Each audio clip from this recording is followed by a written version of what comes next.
सबसे पहले प्रेम शुक्ला जी आपके पास आते हुए, ये उर्दू में किताब छपवाने की जरूरत क्यों आन पड़ी बीजेपी को उत्तर प्रदेश में?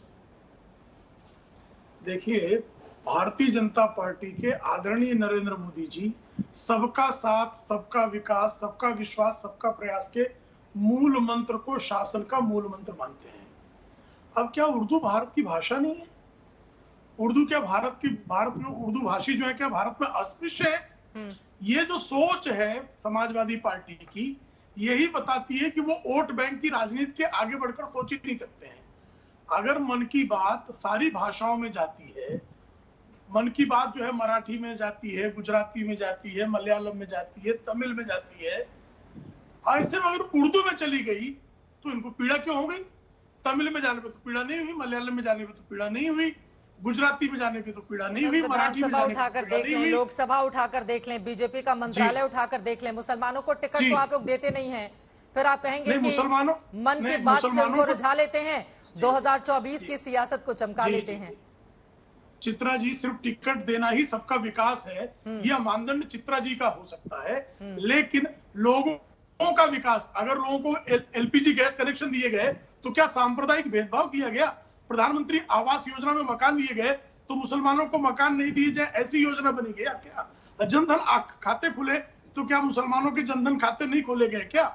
इस तरह से भारतीय जनता पार्टी विकास के कार्यक्रमों में जाति, गोत्र, पंथ का कोई भेदभाव नहीं करती है, भाषाई किसी प्रकार का भेदभाव नहीं करती है। जिनके मन में भेदभाव गहरे बैठा हुआ है, जो मुसलमानों को अपनी वोट बैंक समझते हैं और उसको बपौती मानते हैं, उनको निश्चित तौर पर पीड़ा होगी। अनुराग भदौरिया जी, इतनी पीड़ा क्यों है? अगर उर्दू में वो किताब छपवा कर बंटवा रही है तो कुछ अच्छा ही काम कर रही है। किताब हाथों में पहुंचना चाहिए, किसी भी भाषा में हो। उर्दू को लेकर बड़ी दिक्कत हो रही है आप लोगों को कि बीजेपी उर्दू में कैसे छपवा सकती है, वो तो बांटने का काम करते। क्या दिक्कत है समाजवादी पार्टी को? देखिए, आपका शीर्षक है किताबें बहुत सी पढ़ी होंगी तुमने, तो मैं उसको आगे जोड़ दे रहा हूं। किताबें बहुत सी पढ़ी होंगी तुमने, क्या गरीबी का चेहरा भी तुमने पढ़ा है बताओ क्या क्या लिखा है। तो कम से कम गरीबों का भी चेहरा पढ़ लीजिए। आपका जो शीर्षक था उसी को मैंने आगे बढ़ा दिया। ये भारतीय जनता पार्टी बेरोजगारों की बात नहीं करेगी, कमजोर वर्ग की बात नहीं करेगी। क्या बाबा साहब ने कहा था कि राजनीतिक लोकतंत्र तब तक मजबूत नहीं होगा जब तक सामाजिक लोकतंत्र मजबूत नहीं होता। माने सामाजिक लोकतंत्र मजबूत होगा तभी राजनीतिक लोकतंत्र मजबूत होगा कि सभी समाज के सभी वर्गों को समान अधिकार मिले, जो कमजोर वर्ग है उसको भी उतना ही अधिकार मिले जितना मजबूत वर्ग को है, और जो बहुमत में है वो अल्पमत का सम्मान करे। तो विपक्ष का सम्मान ये सरकार कहां करती, मैं पूछना चाहता हूं। अगर विपक्ष का सम्मान की कहां से बात आ गई? बात किताबों की हो रही है अनुराग भदौरिया जी, आप अपने सम्मान पर लेकर आगे मुद्दे को। बात किताबों की हो रही है ना, उस पर जरा जवाब दे दीजिए। सुन लीजिए, किताबों पे मैंने बोल दिया आपको कि हम लोग समाज के अंदर में विकास की राजनीति करने वाले लोग, और भारतीय जनता पार्टी मुद्दों से ध्यान भटकाने वाले हैं। ये तो सिर्फ एक नई चीज इसलिए लाते हैं जिससे कि ध्यान भटके।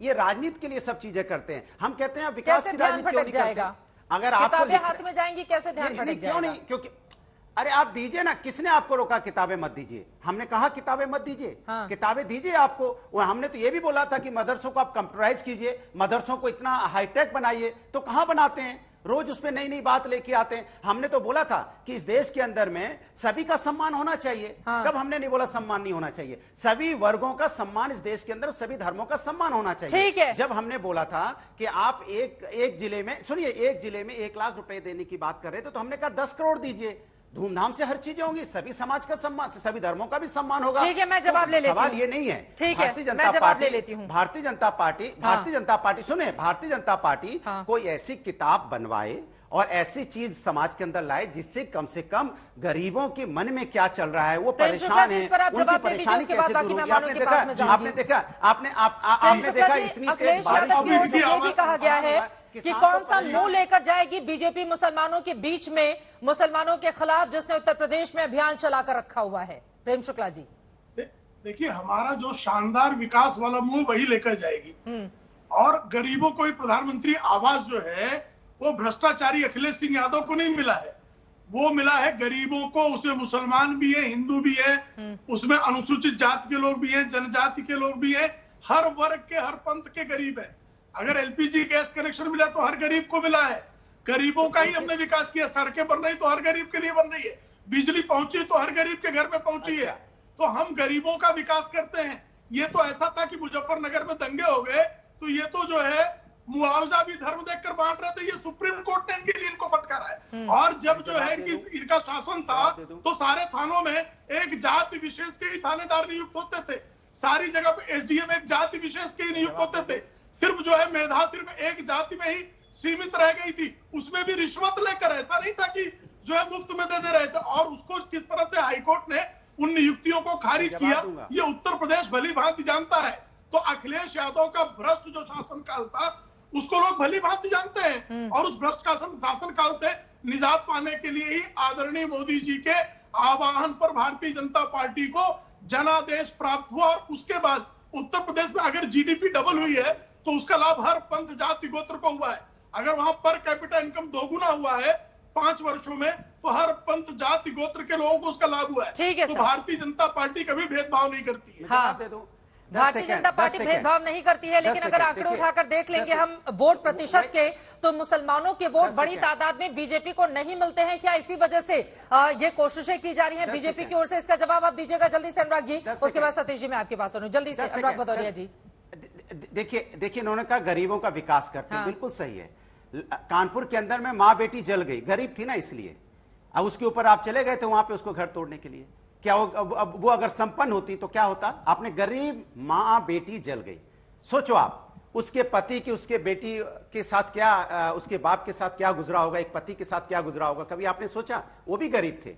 तो इसलिए इस तरह की जब आप बातें करते हो किस तरह से 4 लोगों को रौंदा गया था, याद है आपको लखीमपुर में?